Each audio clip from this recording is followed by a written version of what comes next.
and we won.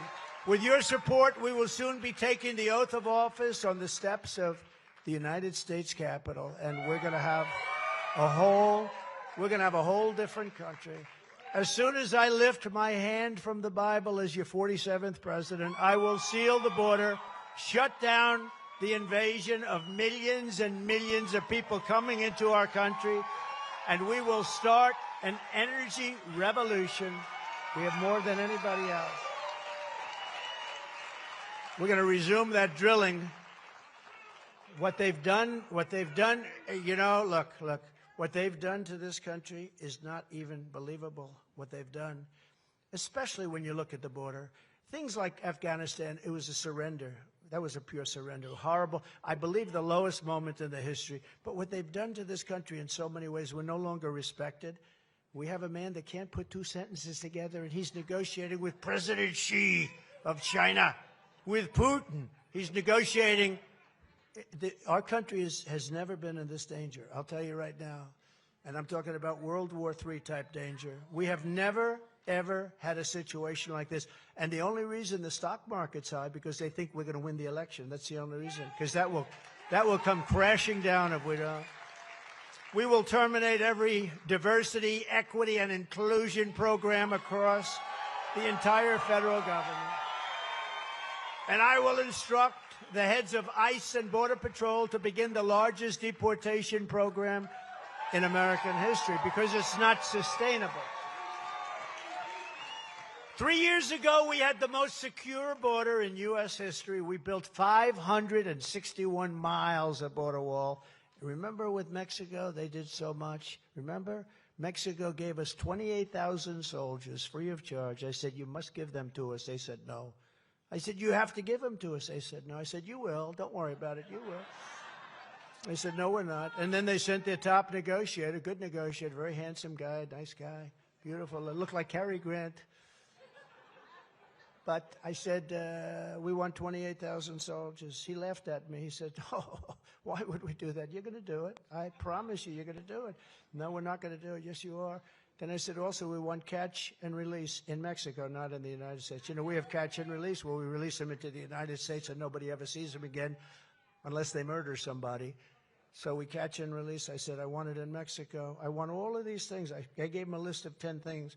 Tom Homan gave me a list. Brandon Judd of Border Patrol. I took a list from the top 10 guys. I got every single one. They said, you'll never get it. A woman from the State Department said to me, sir, and she was very good, but she was a lousy negotiator. She said, sir, you'll never get this stuff. I'll get every one of them. I said, give me your top 10. I called it a top 10 list. And I went to Mexico, and they said, they came in to see me, the top people. The president, I had a great relationship with him, actually, great. That's why he didn't want to negotiate with me. He wanted to keep it good. But, you know, they came in to see me, they're representatives, the one guy leading it, very highly respected guy.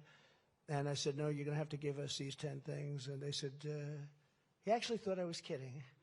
And the person from the State Department said, sir, we've been asking for these things for 25 years. We'd never get one of them. I said, you'll get all 10. I said, you're going to get all 10. And she smiled. Okay, so then it goes along, and I want soldiers, I want protection. This way, we had the safest border in the history of our country. And Mexico gave us thousands and thousands of soldiers.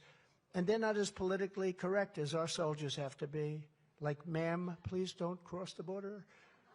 No, their soldiers, Pancho Villa. You ever hear of Pancho Villa with that thing and the bullets going across? They gave us the soldiers, and I said, no, we're going to do it. No, you're not. I said, here's what I'm doing. If you don't give us everything I want, I am signing a document. I had the document. I said, I'm signing it right now. It was Friday. I said, on Monday morning at 7 o'clock, everything that comes from Mexico into the United States is going to have a 25% tariff. And if you don't get it done within 1 month, it goes to 50%. Then it goes to 75, and then it goes to 100. And the same guy that said, I will never do this, sir, you have to be kidding. He thought I was kidding. I said, I'm not kidding. I don't kid, actually, you know. I don't kid. I said, what are you going to do? He said, sir, I'd like to take 5 minutes. Well, it took 5 minutes. He called the president of Mexico, came back in about 2 minutes. Sir, it would be our great honor to do every one of those things. It would be our great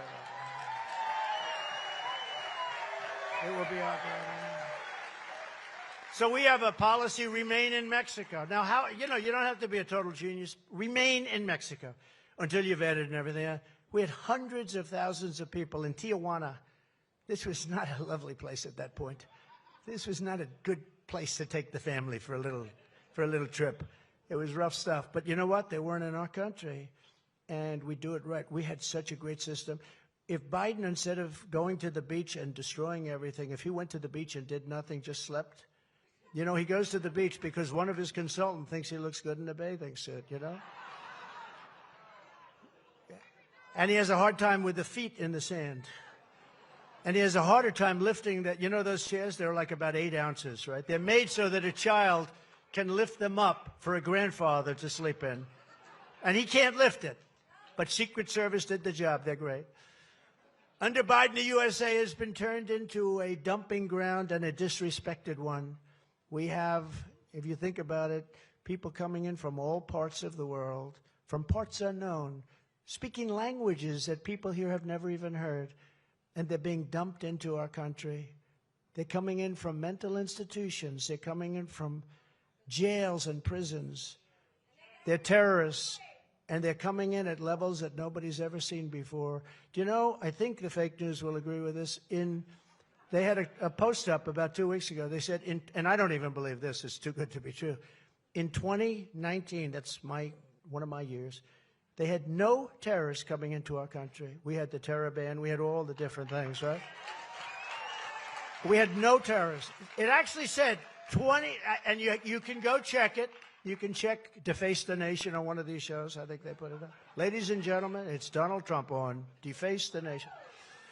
Oh, they're bad news. They're all bad.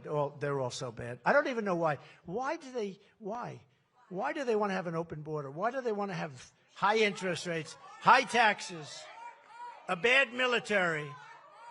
I mean, they are, so one thing nobody's been able to explain why, because again, you want to have borders. If you don't have borders and fair elections, you don't have a country. And we don't have borders and we don't have fair elections when you get right down to it. On day one, I will terminate every open border policy of crooked Joe Biden and the Biden administration.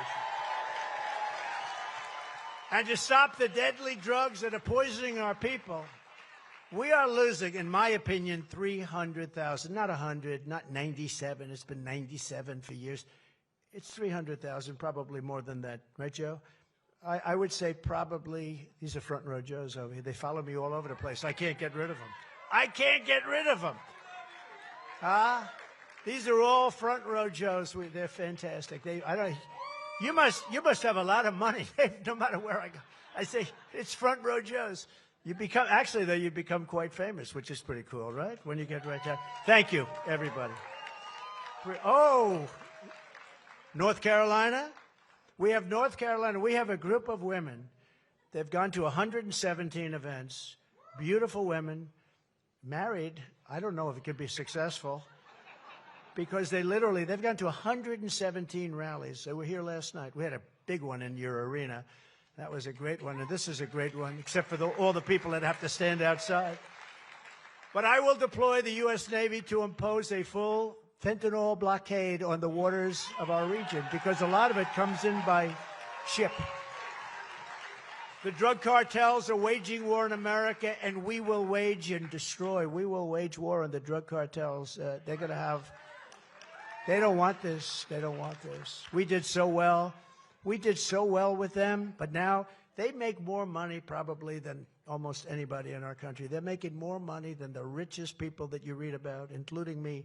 They make more money than anybody in this country, millions, billions and billions of dollars, because our leaders are stupid, okay? They allow them to make it. They drop people off. They say, walk across the river. They build platforms where they walk across the river. You've never seen anything like it. And it's like a well-oiled machine.